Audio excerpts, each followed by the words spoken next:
Mr. Ken Vijayakumar is currently holding the position of Director Human Resource at Water's Edge Limited and counts over 30 years of experience in the field of human resource management and general management.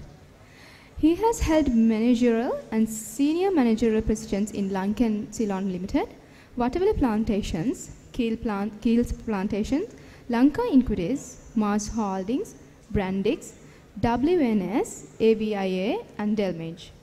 Further, he has held a regional head of HR position in Malaysia for Good Hope Asia Holdings. It is evident that that he has exposure to several industries such as plantations, apparel manufacturing, business process, outsourcing, knowledge process outsourcing, diversified industries, palm oil refineries, and hospitality industries. Further, Mr. Ken is also a senior faculty member of Chartered Institute of Personnel Management since 2008. Mr. Ken has a Bachelor of Arts qualified from University of Peradeniya and postgraduate diploma in management from Postgraduate Institute of Management. Mr. Ken also holds the membership in the following professional bodies: Chartered membership at Chartered Institute of Professional Management of Sri Lanka, Malaysian Institute of Human Resource Management, Malaysian Associate of Certified Coaches, and so on. He is the current Vice President of CIPM Sri Lanka and serving in the CIPM Executive Council for the last 6 years. Welcome on stage Mr. Ken Vijayakumar for your presentation with the title of Employee Wellbeing versus Architecture.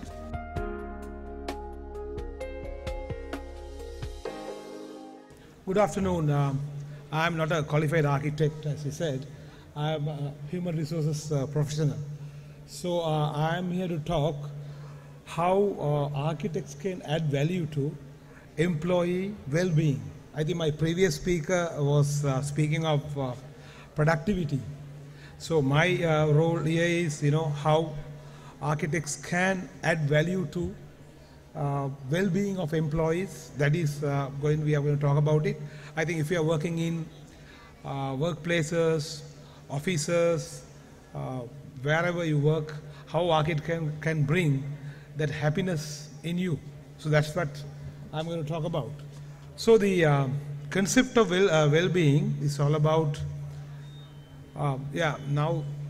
currently people are talking about well-being, how employees can be, looked after well in organization.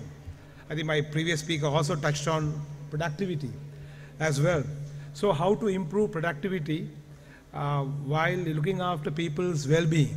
So how architects can add value to employee well-being. That's going to be my subject today, because as I told you, I'm not an architect, but I can get work done from architect the way the employee feels satisfied. So that is what I'm here to today.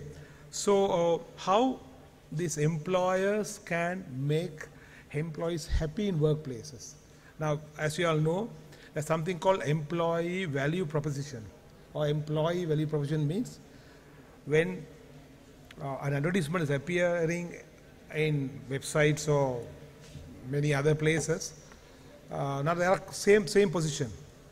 So you will be wondering which company I should apply. Why should I go to that particular company? What are the facilities they may offer us? Other than salary and perks, what is most important? How many hours you spend in your workplace? You spend, because you spend about 8 to 9 hours or 10 hours in workplace, then you go home, you are up for another 3 hours, and then you go to bed. So you spend more time in workplaces than in your home. So in order to be, you to be happy, how architects can bring that happiness in the workplace, that is important. Then also you apply where is the workplace environment is better than comparing with the other companies. So my previous speaker said about Google workspaces. Why Google is so popular? Because their workspaces are quite comfortable and very employee friendly. So creating an environment to promote a state of contentment which allows an employee to flourish, achieve their full potential for the benefit of themselves and their organization.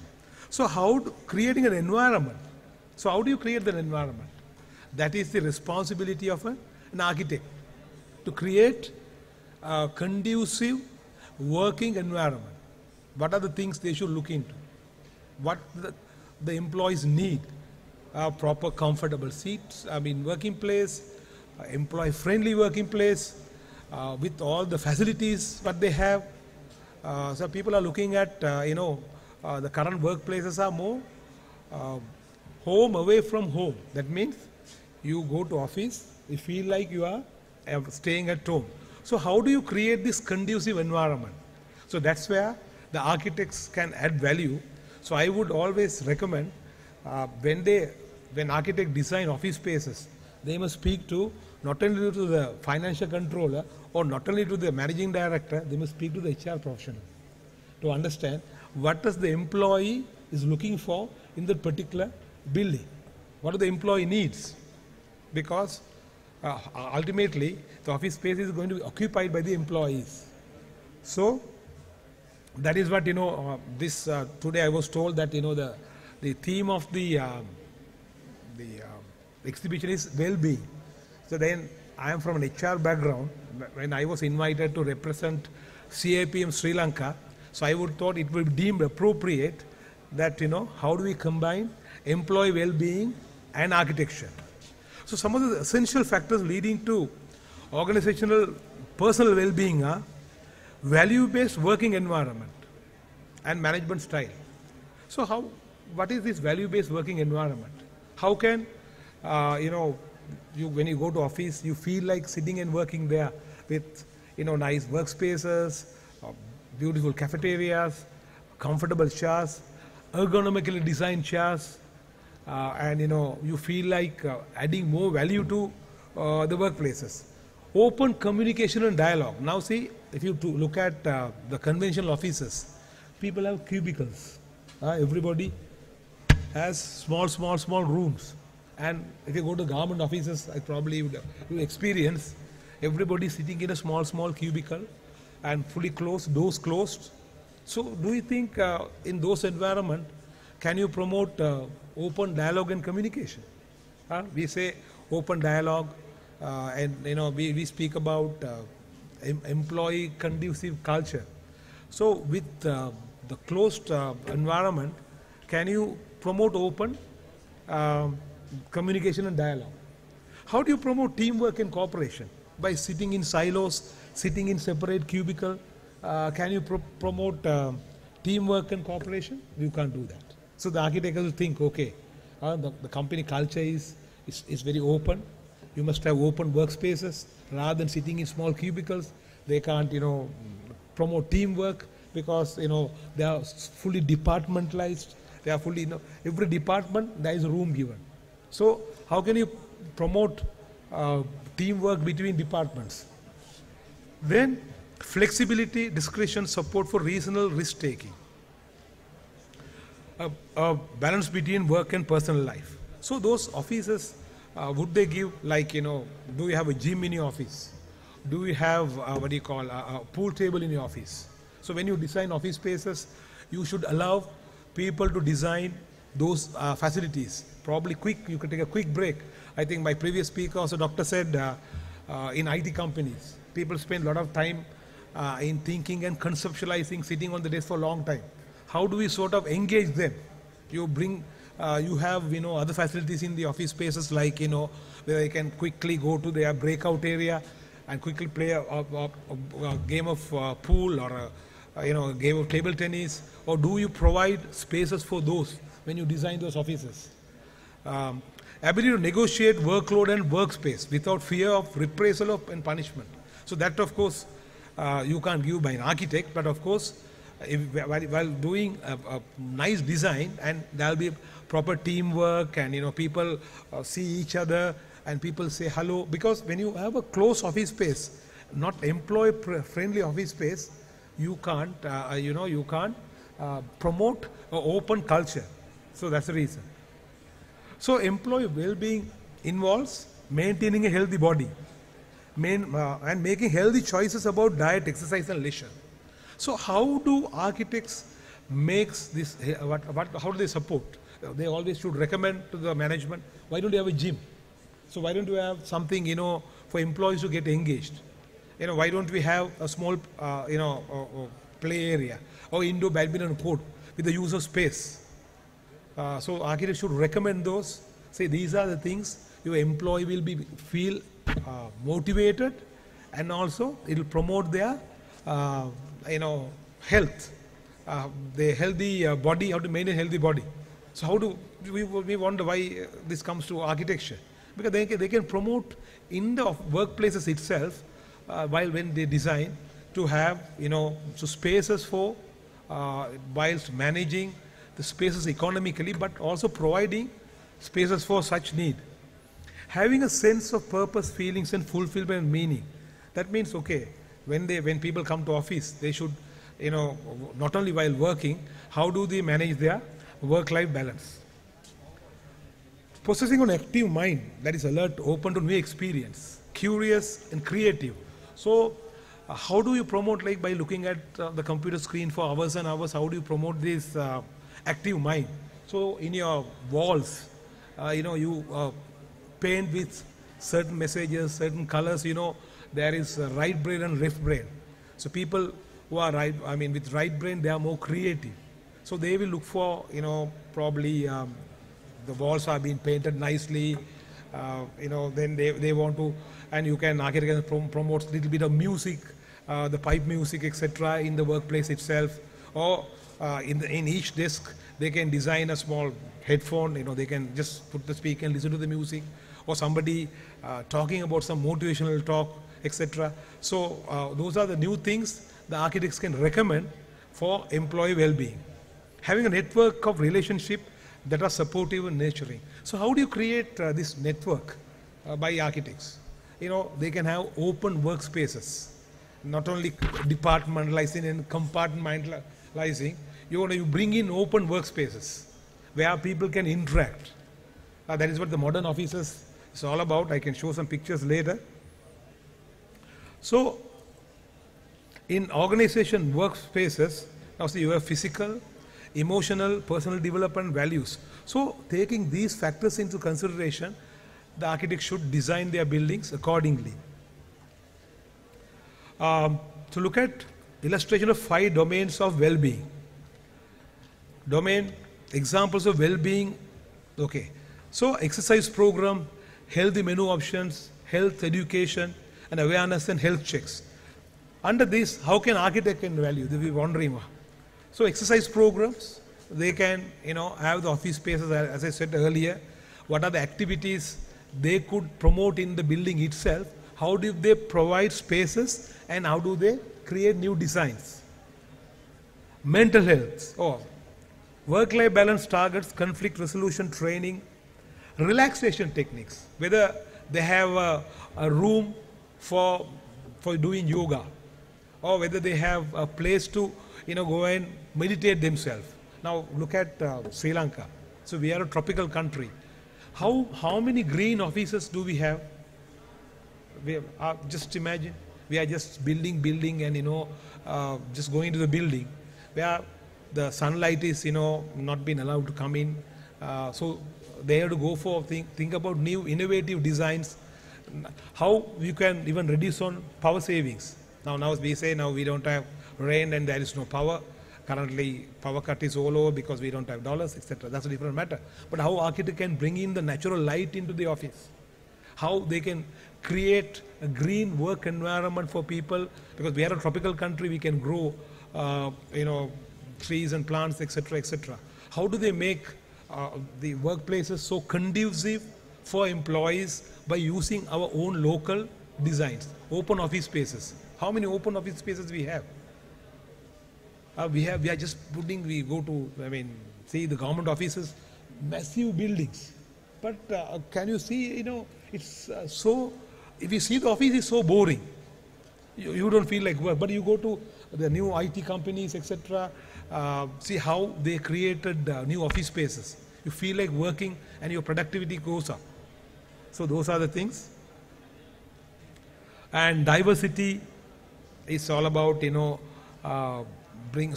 that I missed something, home working, health and safety. So health and safety is important when architects design buildings. First of all, consider, are there any health hazards for employees? Is there any health hazards for employees? So they have to take that into, consideration.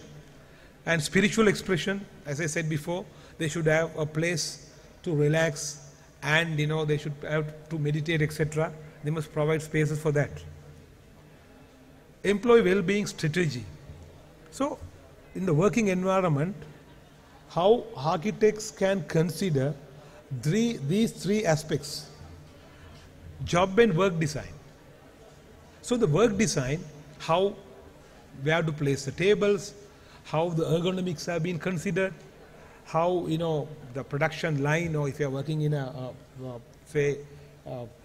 production facility, how it promotes faster movement of people, how people can't be sitting without sitting for a long time, how can then take rather different actions to walk about, keep their healthy life, how architects can innovatively bring those environment.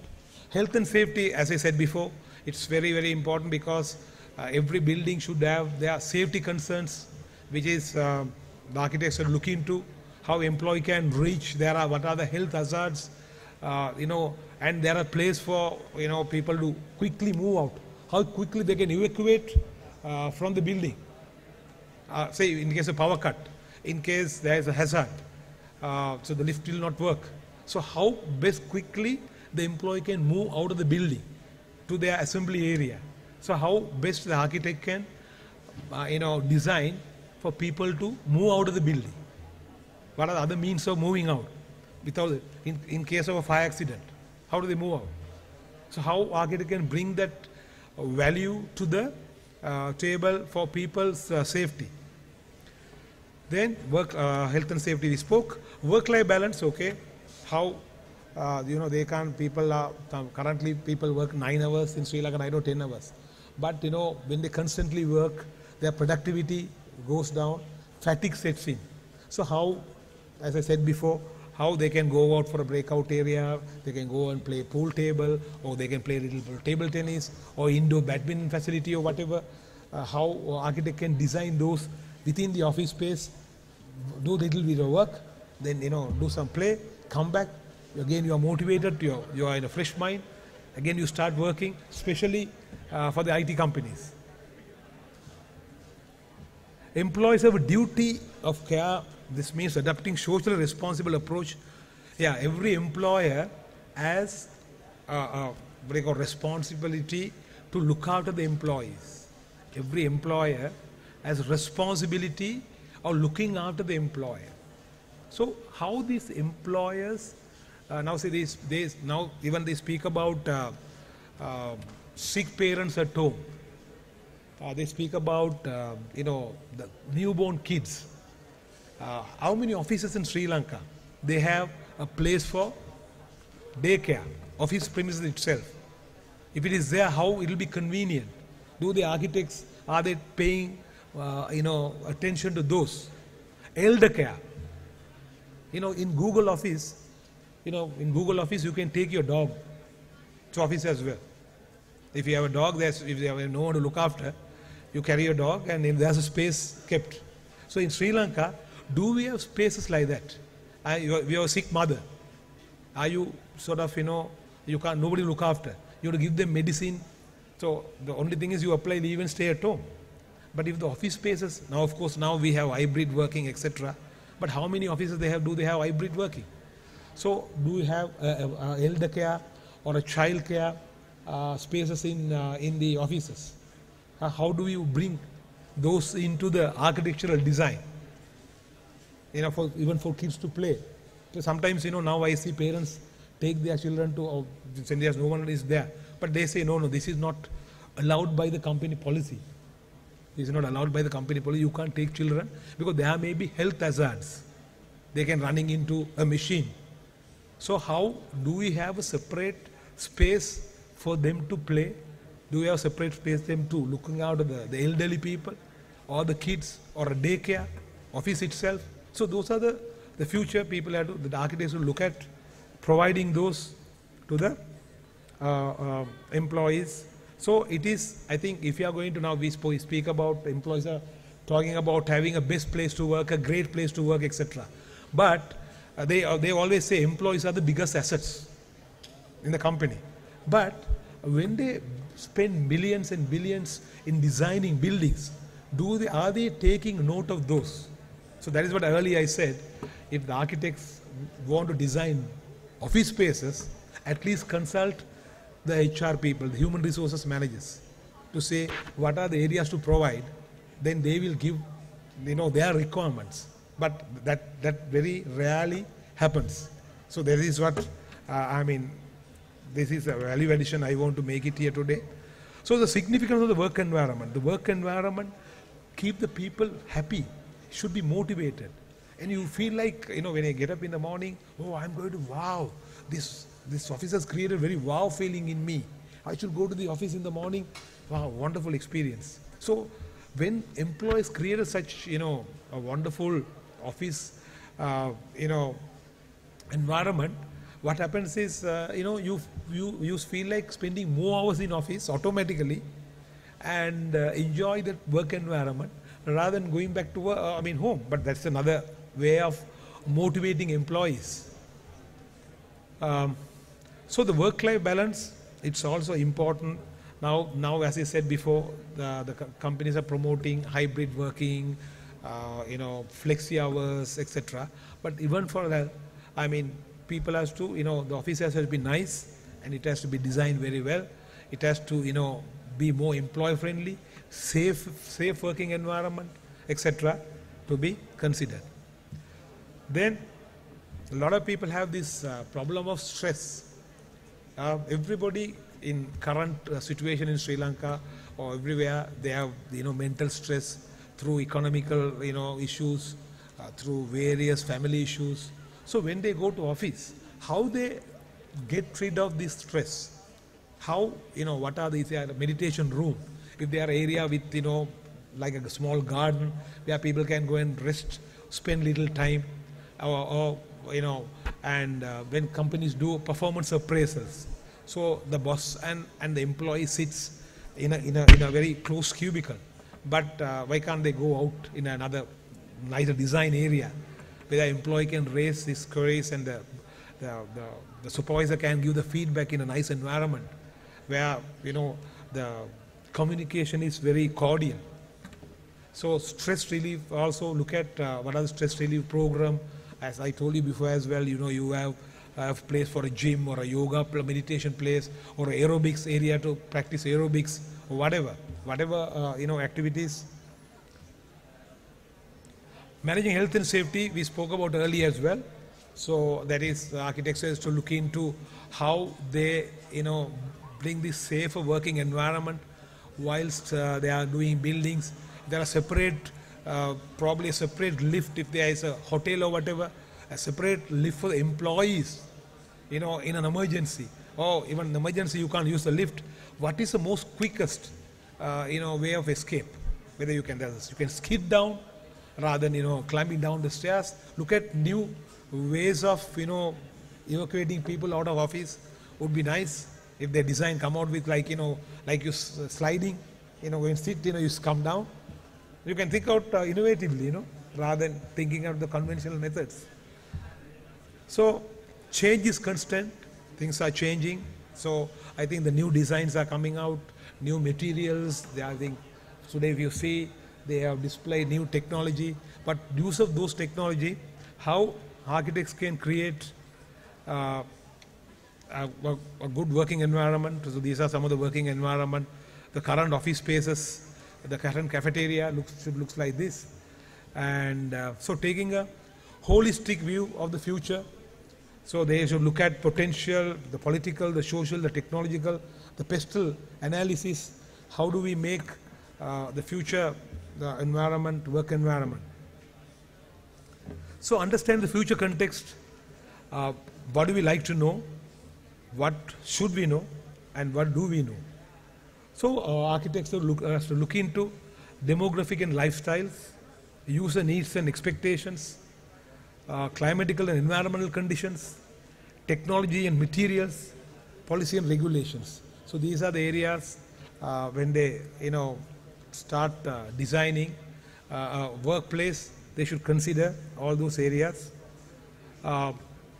Evidence about the future, trends and weak signals, data analysis, benchmark and case studies, why employees are leaving, why, how do we bring in new workspaces, new insights, and what are the new actions. So need to look into, and also the health is important with the current situation, how architects can, make the people move from floor to floor to various activities rather than seated in one place, because if you look at this declining health situation, and we have informed occupants, aging population. So taking these into consideration, how architects can create an attractive workplace. So inactivity is one of the biggest threats to public health. What do you mean? Inactivity is what?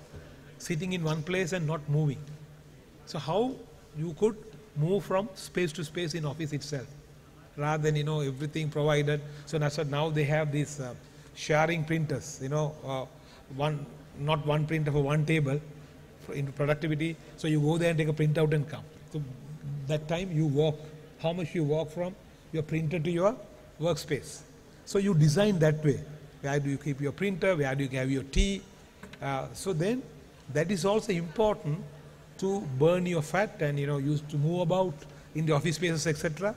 So those are the things the architects has to take into consideration.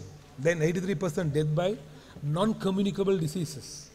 So 83% of the deaths are by non-communicable diseases, and preventable living through healthy lifestyle. So how architect can create these healthy lifestyles in the office workplaces. Now this is a green office. So how many offices in Sri Lanka have you seen this kind of very green office?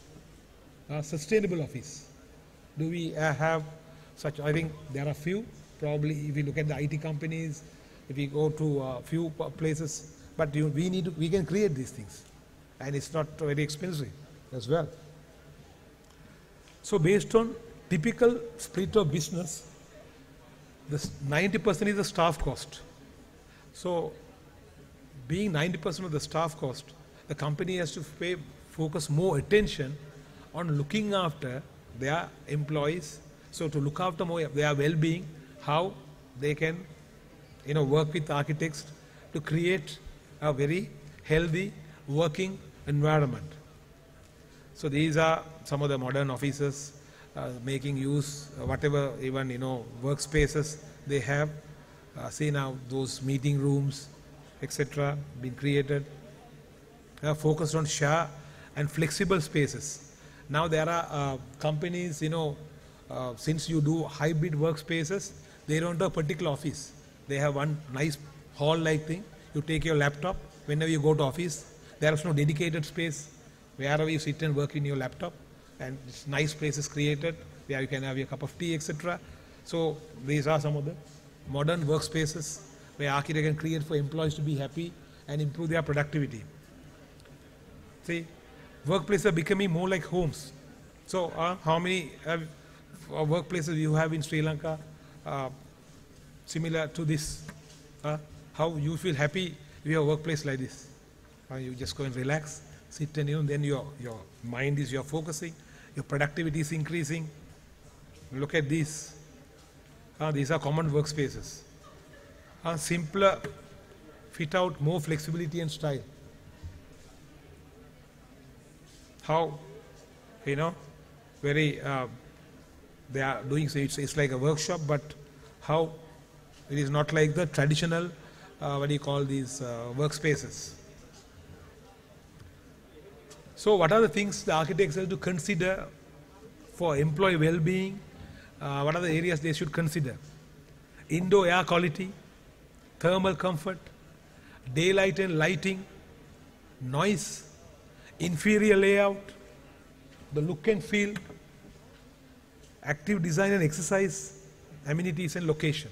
So these are the areas the architects should consider to maintain the employee well-being.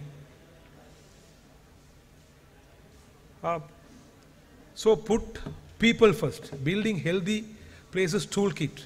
Urban and Land Institute, they say, put people first, recognize the economic value, empower champions for health, make healthy choices, ensure equitable access, mix it up, embrace unique character, promote access to healthy food, make it active. So these are the building, the modern workspaces. So there are protocols for health and wellness in design. The American Society of Interior Designers, they have set standards how to design workspaces. They have set standards. How do you design workspaces for employees? So American Society of Interior Designers, they have certain guidelines to build how you bring in modern workspaces for employees. Then well-being standard, the first industry standard to quantify and benchmark health and well-being features of the built environment. It's called the well-building standards, like the ISO standards. These called the well-building standards. The framework of criteria developed on the basis of 8 years of medical research in collaboration with the key medical institutes such as Cleveland or Mayo clinics. So they have done researches for 8 years how to create a healthy work environment. So our people can follow those. Holistic approach to human sustainability. So to sustain human being, you can look at their behavior and their work operation and design of where do they work. The well-building standard takes a holistic approach to health in the built environment, addressing behavior, operation and design to optimize the employee performance. So they have taken design also one of the key element to optimize their productivity in their workplaces. So 7 wellness concepts. So these are the things the architects has to look into when they design buildings. The mind, support mental and emotional health, knowledge and awareness, comfort, acoustic, thermal, olfactory and ergonomics environment. They're going to be design workspaces, chairs, etc. The fitness, accommodate exercise, movement of daily routines, important enough lighting, nourishment. Of course, the company has to look into a cafeteria or whatever to give the required nourishment for employees for their well-being. Then the enough water and airflow is coming into the office space. So these are some of the new the modern workspace operations looks like. Then convergence toward the smart and reactive environments. So using smart devices, automatic switch on of lights through sensor technology, AC, air condition, airflow, etc. So these are, as you say, the modern work environment looks like. The future. The future is already here.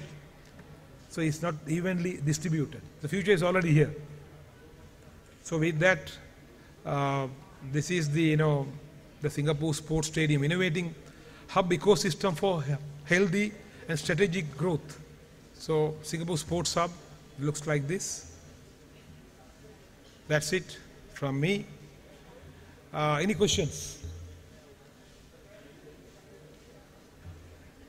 for employee well-being? Since I'm not an architect, so people won't ask a question, I suppose. Okay, so thank you very much for listening to me, and thank you very much for this opportunity to come and talk about what employees require in a work environment from the architects. That is what my objective was. So my humble request is any architects who are designing office workspaces to consult the HR team or the HR people. They will give more ideas to look after the employee well-being. Thank you.